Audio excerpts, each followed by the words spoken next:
Sabay-sabay natin alamin ang mga kaganapan na nangyayari sa ating bansa.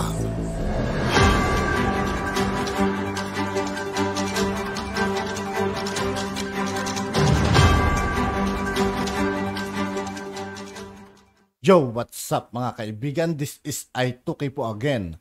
Ngayon nandito naman ulit tayo sa channel ni Kabayan News PH. Dito naman ulit tayo magbibigay ng komento at reaksyon. Kaya samahan niyo ako guys. Let's go!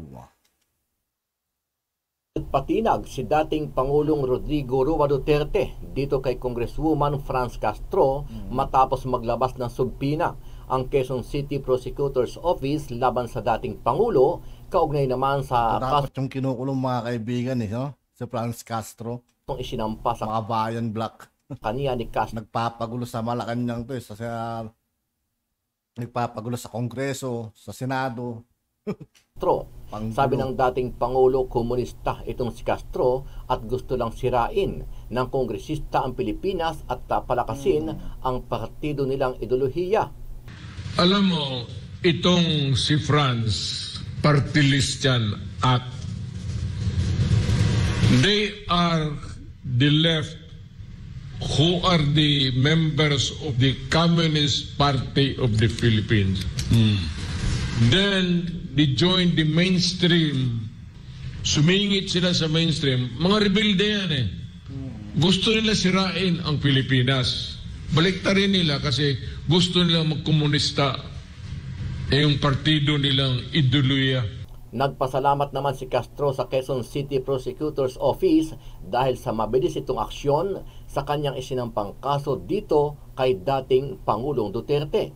Very thankful ako sa Quezon City Kapal na mukhang magsampa ng kaso mga kaibigan, ano? City Prosecutor's Office kasi after 3 days na na-file namin itong complaint ay umaksyon na sila agad. So hopefully dumating si dating Presidente Rodrigo Roa Duterte doon sa preliminary investigation. Maliban sa dating Pangulo, isa rin si BP Inday Sara na gustong patalsikin sa pwesto at sampahan ng impeachment complaint ng Makabayan Black sa panguna nitong si Franz Castro dahil sa issue naman ng confidential fund ng Office of the Vice President. Sa programa ng SMNI na gikan sa masa, tinanong din si Pangulong Duterte kung dadalo siya sa investigasyon ng Quezon City Prosecutor's Office at kung ano ang kanyang reaksyon sa pagbelta naman ni dating Senator Leila de Lima sa kanya matapos itong mapalaya ng korte nito lang nakalipas na araw. Ano ang masasabi mo dito, kabayan? Sino ang inyong mas papanigan? Kampo ni Castro at de Lima o ang kampo ng mag-amang Duterte? Sama-sama nating panoorin ang buong video at pakicomment nyo po ang inyong mga reaksyon at sariling opinyon. Pero bago yan, muli po ako sa lahat ng hindi pa nakasubscribe mga kaibigan kay Kabayan News PH, mag-subscribe na po tayo at huwag nyo rin pong kalimutan mag-subscribe dito sa aking channel. Iimbita sa mga hindi pa po nakasubscribe sa ating channel na Kabayan News PH, pakipindot po ang subscribe button at pakiclick na rin ang notification bell para lagi kayo updated sa mga bagong upload natin na legit at napapanahong balita. Maraming pong salamat. Ikinatuwa ng ACT Teachers Party List Representative Franz Castro ang pag-usad ng kanyang reklamong grave threats laban kay dating Pangulong Rodrigo Duterte. Kahapon naglabas ng subpoena ang Quezon City Prosecutor's Office para sa dating Pangulo.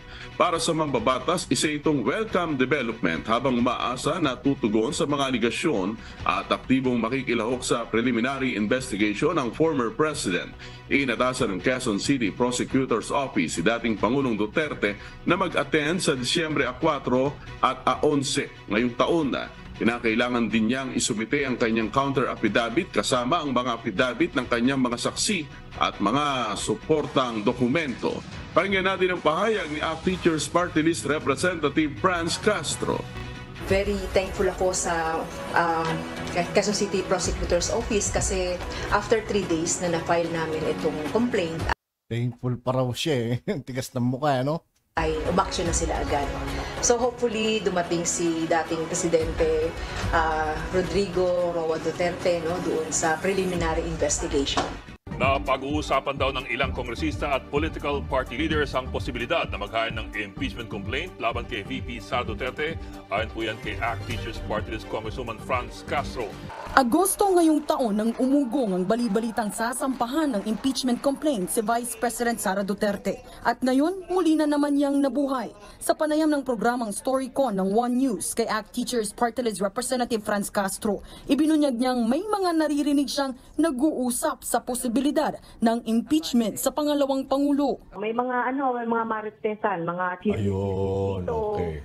na baka merong mag-file ng inaantay na lang yung complaint. Kaninong panig o kaninong grupo yung mga nag-uusap-usap tungkol dito? Yung mga ilang mga leaders din ng political party.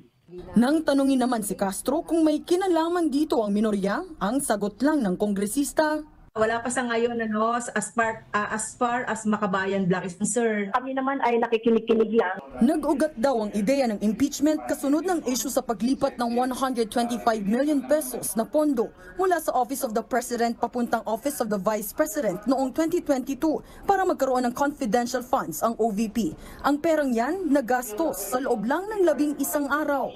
Nauna nang naghain ng petisyon sa Korte Suprema ang grupo ng mga legal expert para questionin ang legalidad ng ginawang paglilipat ng pondo. Bagamat wala pang formal na impeachment complaint, dumepensa na agad ang kilalang kaalyado ni VP Sara na si Attorney Harry Roque. Naiisip ko lang na basihan yung contingency fund na nanggaling sa Office of the President na ibinigay sa Office of the Vice President. Pero kung yun ang kanilang magiging basihan, di kailangan impeach din rin at bigay, hindi lang yung tumanggap. So, pero alam niyo naman yung mga makaliwang yan, kahit para mapapansin, ay ang tingin ko naman po, walang mangyayari dyan. First po, Mr. President, naglabas po yung Quezon City prosecutor po ng subpoena na pinapatawag daw po kayo. I believe this is in regards po with statements you made po mentioning si Congresswoman Franz Castro po of the ACT Teacher Party List. Yung subpoena po says that that you should appear on December 4 and 11 po in Quezon City. Gusto ko lang po yun ang reaction niyo, Mr. President. Alam mo, itong si Franz, party list yan, at they are the left who are the members of the Communist Party of the Philippines. Then, they joined the mainstream. Sumingit sila sa mainstream. Mga rebelde yan eh. Gusto nila sirain ang Pilipinas. Baliktarin nila kasi gusto nila magkomunista. Yung party. O yun mga kaibigan, sila yung sumisira sa imahe ng Pilipinas mga kaibigan. Kung ano yung mga kinagawa nilang, kung ano yung mga pinagnereklamo nila sa Kongreso, sa usapang Senado. Di ba? Mga papansin niya mga yan eh. Partido nilang ideolohiya. Mayor, is a threat to the insurgency sa lahat naman ng congresswoman. Ito si Franz Castro lang nagreklamo eh. Because it is a counter sa kanilang ginagawang recruitment. Kasi itong fronts nila, nagpaligal sila eh. Kaya itong mga party list, na bag-act, gano'ng anong teacher, naggawa sila ng mga party list. Kaya nga mas nagkamali talaga ang gobyerno dyan. Bakit sila pumayag ng mga party list? Pumasok tuloy ito. Nakapasok tuloy itong mga komunista. Legal pa. Iyan ang problema. Pati doon sa mga estudyante, kita mo kung mag-riot yan ang TUCP na mga estudyante, mga tinatapon yung mga silya sa... Yung sa UP mo, ginigiba yung pintuan ng UP. They've been radicalized. That's the purpose of the intelligence fund. Oo. And they keep on demonizing her. Ano ba naman 125 million? Lumay. Para lang naman yan sa mga seminar na ano. Kasi ang pumasok, akala nila ibulsa ni Inday. Kalayo. Si Inday, hindi na kailangan Kung magsabi ka na may 125 million, gawin mo na 200. So, hindi gusto yan si Inday noon pa. Tracking. Noon pa. Asawa niya. Iklaro ko lang, Mr. President, susunod po ba kayo sa subpoena ng QC prosecutor? Magpakulong na lang ako kasi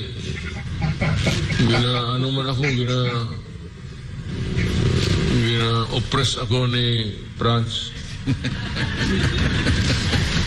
Kayong mga komunista, ganun. How I wish. Sana all. Gusto ko lang po sana hingan si Mr. President ng reaction po dun sa statements po ni former Senator Laila de Lima, who was granted bail, and then ang nababalita po ngayon is that she said that she may be cooperating with the ICC. Ano po ba ang reaction niya po dito sa mga statement niya? Well, anyway, I would not want to question the wisdom of the court in granting sa judge yan. So I will not discuss. You allowed a degree of pinasok na ng komunista kayo. And you allowed it because of power. Initan ninyo yung anak ko na wala namang ambisyon niya. Sabi ko, ito sabihin ko sa inyo. Pasalamat na kami sa Diyos, Pastor. Na binigyan si Inday ng Vice Presidency, ako na President. Si Pulong Congressman, si Baste Mayor. Tama na yan.